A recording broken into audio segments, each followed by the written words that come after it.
Eu quero compartilhar com os irmãos nessa noite do texto que se encontra no primeiro livro dos Reis, é no capítulo 19. Bom seria se nós pudéssemos ler todo o capítulo 19, mas eu vou me ater somente aos versículos de número de 9 ao versículo 18. É aquele texto que fala quando Elias está ali no Monte Horebe, em que ele, logo depois daquele embate que ele teve com os profetas de Baal, a sua postura diante dos dois reis mais poderosos da face da terra, que naquele momento ali governavam, Acabe e Jezabel. Elias, ele não se deixou se dominar pelas ideias e pelos conceitos que aqueles reis tinham, e usado por Deus, ele fez diferença naquele tempo que ele ali estava, e ele, de uma forma solitária, aos nossos olhos, ele se levanta contra aqueles governantes e mostra a eles quem que é o Deus que governa todo o universo. E assim nós vamos estar então lendo o texto a partir do versículo 9 do capítulo 19 do primeiro livro dos Reis. E diz assim: ali, depois de chegar até o Monte Horebe, o Monte de Deus, Elias, a Bíblia diz que ele entrou numa caverna onde passou a noite. E eis que veio a palavra do Senhor e lhe disse: que fazes aqui, Elias?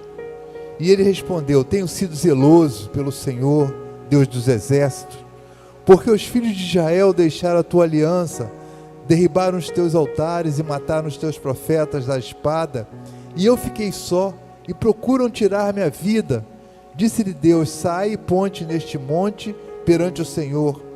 Eis que passava o Senhor, e um grande e forte vento fendia os montes e despedaçava as penhas diante do Senhor. Porém o Senhor não estava no vento. Depois do vento um terremoto, mas o Senhor não estava no terremoto. Depois do terremoto um fogo, mas o Senhor não estava no fogo. E depois do fogo um cicio tranquilo e suave. Ouvindo Elias, envolveu o rosto no seu manto e saindo pôs-se à entrada da caverna. Eis que lhe veio uma voz e lhe disse: que fazes aqui, Elias? E ele respondeu: tenho sido em extremo zeloso pelo Senhor, Deus dos exércitos, porque os filhos de Israel deixaram a tua aliança, derribaram os teus altares, mataram os teus profetas à espada, e eu fiquei só, e procuram tirar minha vida. Disse-lhe o Senhor: vai, volta o teu caminho para o deserto de Damasco, e em chegando lá, unge a Azael, rei sobre a Síria, a Jeú, filho de Ninsi, ungirás rei sobre Israel. Também Eliseu, filho de Safate, de Abel-Meolá, ungirás profeta em teu lugar. Quem escapar à espada de Azael, Jeú o matará. E quem escapar à espada de Jeú, Eliseu o matará. Também conservei em Israel 7.000, todos os joelhos que não se dobraram a Baal, e toda a boca que o não beijou.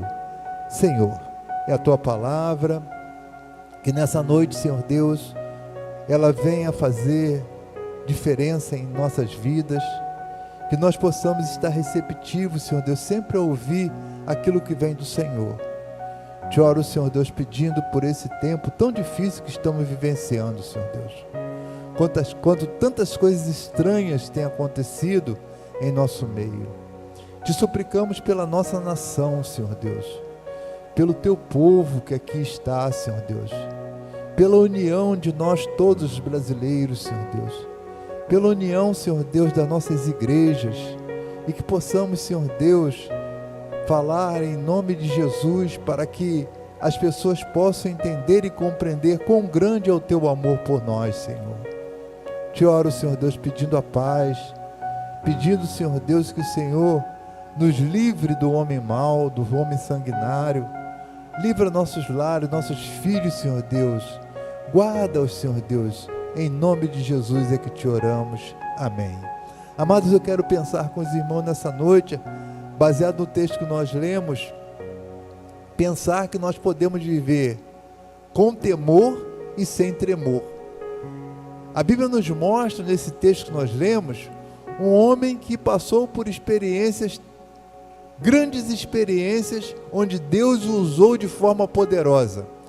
Elias foi um homem que fez diferença no seu tempo, porque ele não se deixou intimidar pelo poder que existia na época, porque não era o poder do Deus que ele servia, e ele entendia que ele tinha que mostrar para aquela nação, mostrar para aqueles dirigentes daquela nação, quem era o Deus que realmente tinha o controle de todas as coisas.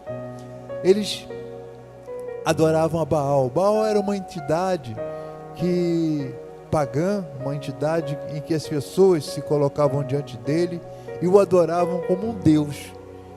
E era algo que, como a Bíblia fala, é feito pelas mãos dos homens.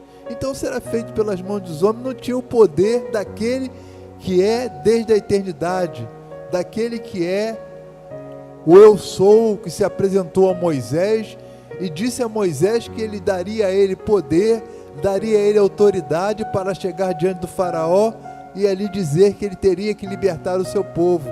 Assim como ele deu autoridade a Elias, ele chegou para Elias e disse: Elias, você tem toda a autoridade dada por mim para estar diante de todos aqueles profetas que servem a Baal e a sua consorte, a Sera, que era a mulher do Baal. A imagem tinha uma mulher, ela tinha uma outra imagem que era considerada também uma deusa, e ela tinha os seus profetas também. E ali a Bíblia nos fala, e os irmãos que conhecem o texto sabem o que aconteceu ali naquele lugar. Todos eles foram derrotados, todos eles foram profetas, tanto de Baal quanto de Acera, foram derrotados, e os reis da época foram envergonhados, porque o Senhor Deus Todo-Poderoso estava com Elias. Irmãos, essa é a certeza que nós temos que ter.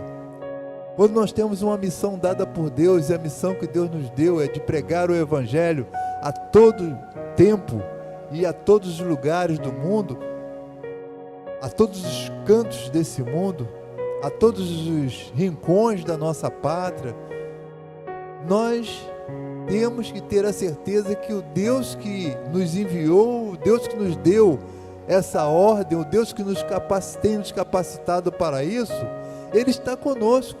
Ele não nos abandona, assim como nós vimos que Ele não abandonou Moisés, não abandonou Elias, não abandonou nenhum outro a quem Ele deu a autoridade para falar em nome dEle, e o enviou para pregar aquilo que Ele queria que as pessoas ouvissem, aquilo que Ele queria que as pessoas tomassem conhecimento, para entender que Ele é Deus, Ele é Senhor sobre todas as coisas.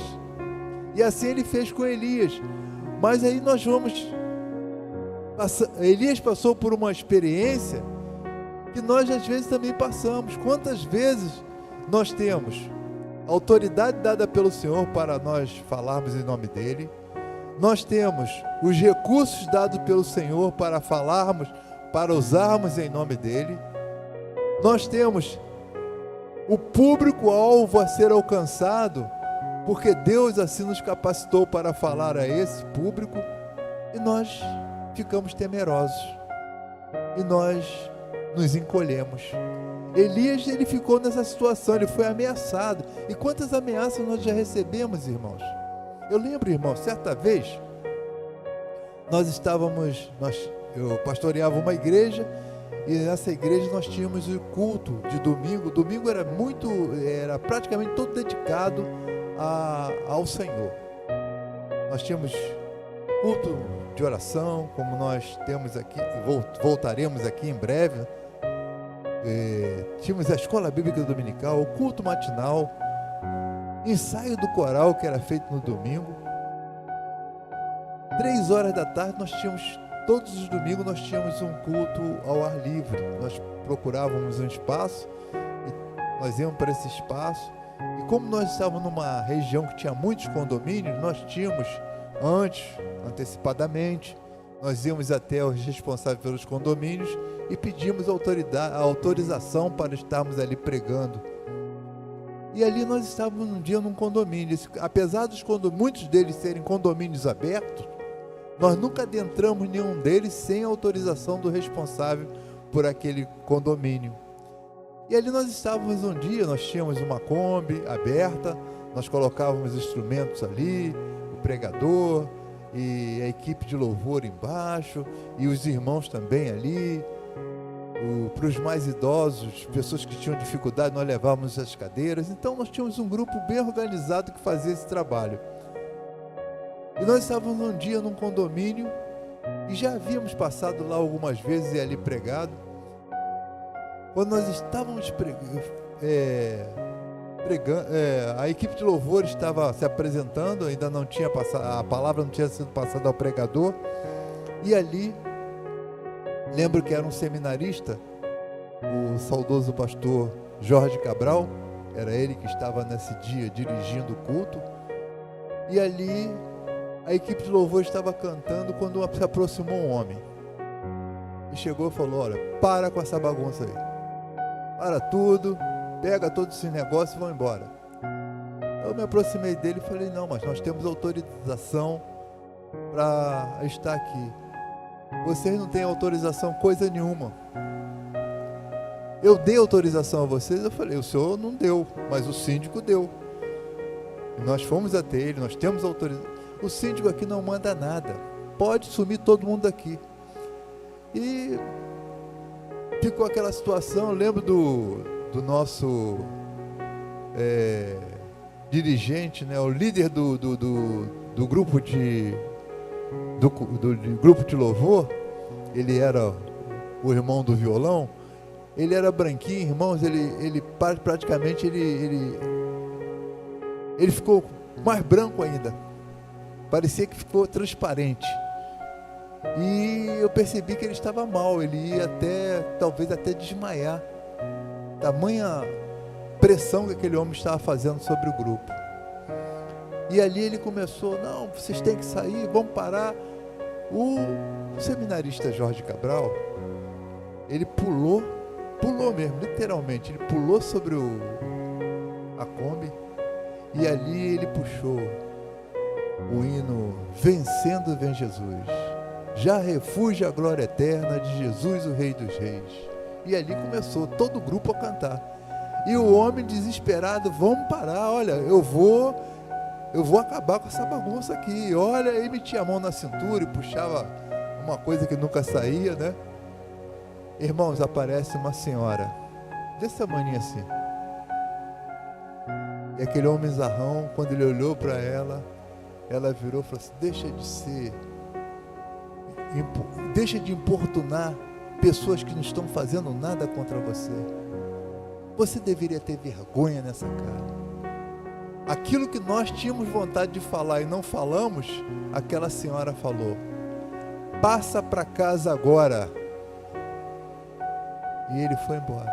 Então, irmãos, o Deus que nos capacitou, o Deus que nos chamou, o Deus que tem nos dá essa autoridade de fazer, Ele, nos momentos em que nós somos temerosos, que nós trememos, Ele capacita alguém, como capacitou aquela senhora, para chegar ali e nos dar, e nos mostrar quem é que tinha o controle da situação.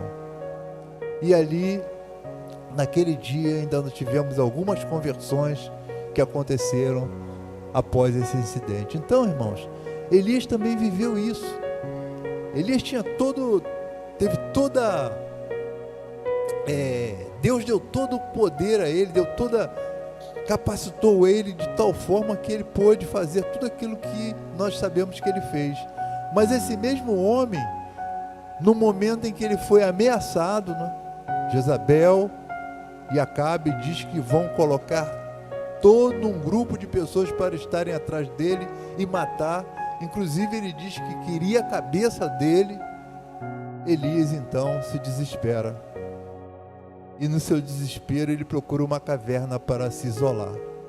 Quantas vezes, irmãos, nós estamos vivendo situações tão intensas vivendo situações tão difíceis, e a nossa primeira atitude é nos isolarmos na caverna. Quantas coisas acontecem nas nossas vidas, na minha vida, na sua vida, na nossa vida, em que nós procedemos assim. O irmão vai dizer, não, isso nunca aconteceu, irmão. Em algum momento de sua vida você temeu por alguma coisa. Mas o grande lance disso tudo é do Deus misericordioso que olha para o servo dele e diz assim, não, meu servo não pode ficar na caverna. A caverna não é lugar para nós, irmãos. Nunca foi.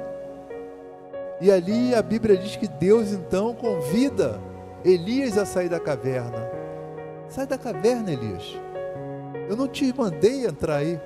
Eu não coloquei, mas Deus, tem muita gente querendo me perseguindo. Olha o que fizeram com aqueles que seguiam o Senhor. Irmãos, quantas coisas estão acontecendo e já aconteceram na história da humanidade, de pessoas como nós, que foram perseguidas, que perderam suas vidas. Nós sabemos de como a Bíblia nos fala no livro de Hebreus, daqueles que foram adentravam as arenas no tempo dos imperadores, e tantos outros que nós sabemos, a China, por exemplo, na perseguição que existiu lá, a perseguição que aconteceu em Cuba e nos países islâmicos hoje. Quanta perseguição existe, quantos irmãos nossos já morreram. Imagina, irmãos, se nós entendemos que a morte dessas pessoas foi em vão, que a morte dessas pessoas, elas são exemplo para nós no dia de hoje entrarmos na caverna. Nós estaremos indo de encontro a tudo aquilo que Deus tem colocado para nós na sua palavra e das experiências vivenciadas pelos homens de Deus. Se nós pensarmos em homens que foram cerrados ao meio, profetas como aqui o próprio Elias diz, que foram mortos, homens de Deus que foram mortos porque pregavam a palavra de Deus, e Deus diz então a ele, Elias, sai da caverna, vai e volta pelo caminho de Damasco, volta a fazer as atividades que eu vou te passar.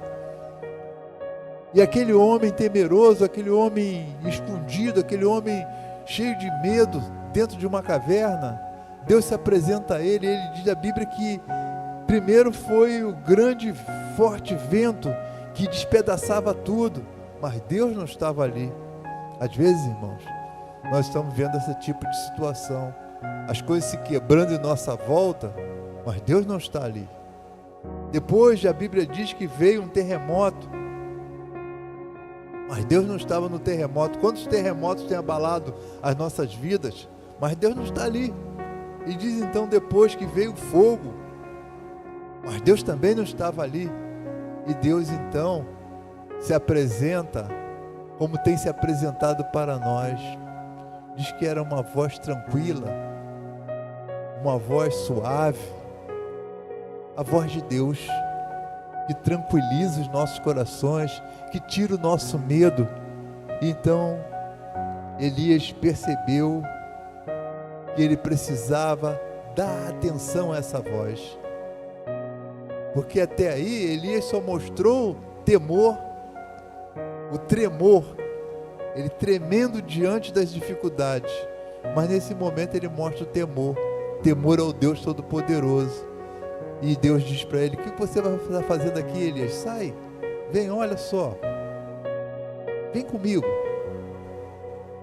eu tenho muitas coisas para que você realize. Irmãos, Deus tem muitas coisas para nós realizarmos. E aquele homem cheio de medo, que é chamado por Deus para sair da caverna, e ali Deus então passa as atividades que ele tinha para ele. Não era coisa pequena não, irmãos. Olha, Elias, você vai até Damasco, e lá sabe o que você vai fazer? Você vai ungir um rei. Não era coisa pequena não. E Deus também não tem coisas pequenas para nós não, irmãos. Tudo que Deus tem para nós são coisas grandes. Nós estamos com um grupo de irmãs, e eu entendi que elas podiam avançar, porque elas têm muitos assuntos. O departamento infantil está reunido, Não é conversando coisas pequenas, não, é grandes coisas que nós temos para realizar. Então Deus diz para ele: você vai ungir o rei da Síria, Azael. E mais ainda, não fica só nisso não, Elias. Você vai ungir Jeú, rei sobre Israel. Irmãos, ungir um rei era coisa muito importante, era uma grande obra a ser realizada, e não era para ser realizada por alguém cheio de medo, não, era alguém que teria coragem, alguém que tinha uma história, e Elias tinha uma história para contar, ele tinha exemplos para dar de que ele era um homem usado pelo Deus Todo-Poderoso. E mais ainda, você vai ungir um profeta. Irmãos, imaginem isso, aquele homem cheio de medo. Deus tinha tantas coisas para realizar. Imagine se Elias continuasse intocado naquela caverna. É por isso, irmãos, que eu digo, nós não podemos ser temerosos, nós não podemos ficar tremendo dentro da caverna, nós não podemos ficar intocados. Deus tem grandes coisas a fazer, usando-nos como servos dele, como ele tem nos capacitado, como ele tem feito até aqui conosco. E diz então que quem escapasse da espada de Azael, Jeú ia matar, e quem escapasse da espada de Jeú, Eliseu ia matar. E mais ainda, aí ele diz algo, irmãos, que nós estamos aqui fazendo, somos exemplo, esse exemplo daquilo que Deus falou para Elias naquela noite, naquele momento, digo: conservei em Israel 7.000, todos os joelhos que não se dobraram a Baal, toda a boca que eu não beijou. Aqui estão aqueles que não se dobraram diante de Baal, aqueles que não beijaram a boca de Baal. Joelhos que se dobram somos nós, irmãos, com as nossas orações, que tem capacitado, que tem feito com que essa obra, não somente aqui, porque nós não oramos somente pela nossa igreja. Quando nós oramos, na oração de hoje, o irmão diácono, irmão Maurício, ele pediu pelos missionários, pediu pelos pastores, pediu pelas igrejas, pediu pelas pessoas que estão nos hospitais, pelas pessoas da saúde, da área de saúde, da área de segurança. Quando nós fazemos isso, irmãos, nós estamos fazendo exatamente aquilo que Deus quer, aquilo que Deus nos orienta a fazer, aquilo que Ele orientou a Elias naquele dia. 7.000 joelhos que não se dobraram a Baal. Nós não temos 7.000 aqui nessa noite, mas nós representamos esses 7.000 que não se dobraram diante de Baal e nem beijaram a sua boca. Na continuidade, irmãos, a Bíblia diz que partiu, pois, Elias dali, a partir do versículo 19, achou Eliseu, filho de Safate, que andava lavrando com 12 juntas de bois adiante dele. Ele estava com a 12ª. Elias passou por ele, lançou o seu manto sobre ele. Então deixou Eliseu, os bois, correu após Elias e disse: deixa-me beijar meu pai e minha mãe, então te seguirei. Elias respondeu: vai e volta, pois já sabe o que fiz contigo. Voltou Eliseu de seguir a Elias, tomou a junta de bois, o imolou, e com os aparelhos de boi cozeu as carnes, deu ao povo, comeram. Então se dispôs e seguiu Elias e o servia. Um exemplo para nós também. Deus, Ele não busca desocupado. Se Eliseu fosse olhar para a situação dele, Eliseu estava lá lavrando a sua terra, cuidando lá com o seu arado, lá com 12 juntas de bois. Era uma pessoa que trabalhava, uma pessoa envolvida, comprometida. E diz a palavra de Deus que no momento em que Elias lança sobre ele a capa, e ele entende o que é receber a capa de Elias, ele entendeu que ele teria uma missão a realizar, ele teria uma obra a realizar, ele teria que servir ao Deus Todo-Poderoso. O que ele faz? Ele pega os bois dele, vai lá, faz um churrascão, irmão Johnny? dá pro pessoal, come esses bois aí, porque eu tenho outra coisa para fazer, eu tenho coisa mais importante. E às vezes, irmão, nós estamos apegados a coisas tão pequenas. A lavrar a terra, guiar a junta de bois, lá os 12 bois, era uma obra que se tornou pequena diante da grande obra que Deus tinha para Eliseu. E Eliseu compreendeu isso. Que nós possamos entender, irmãos, Deus, Ele não busca desocupado para a sua obra. Ele busca quem está ocupado e capacita quem está ocupado. Eu lembro que eu ouvi certa vez de um colega pastor, no momento em que eu tinha muitas dúvidas a respeito de algumas coisas que ia realizar, e ele disse: o Deus que chama é o Deus que capacita, é o Deus que supre, é o Deus que banca o prejuízo. E Deus, nessa noite tão importante nas nossas vidas, que é a noite de culto que nós prestamos ao Senhor, Ele possa continuar nos abençoando, nos orientando e fazendo com que cada dia mais nós venhamos a nos disponibilizar a estar fazendo essa obra, como eu disse, uma obra extraordinária para um Deus extraordinário, feita por pessoas extraordinárias que somos nós, que fazemos diferença no mundo em que estamos.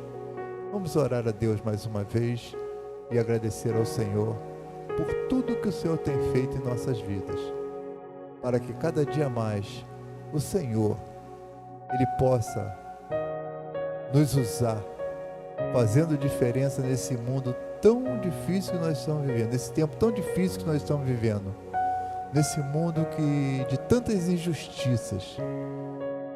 Mas nós somos os arautos do Senhor, nós somos os embaixadores do reino de Deus e fazemos diferença porque falamos em nome dEle.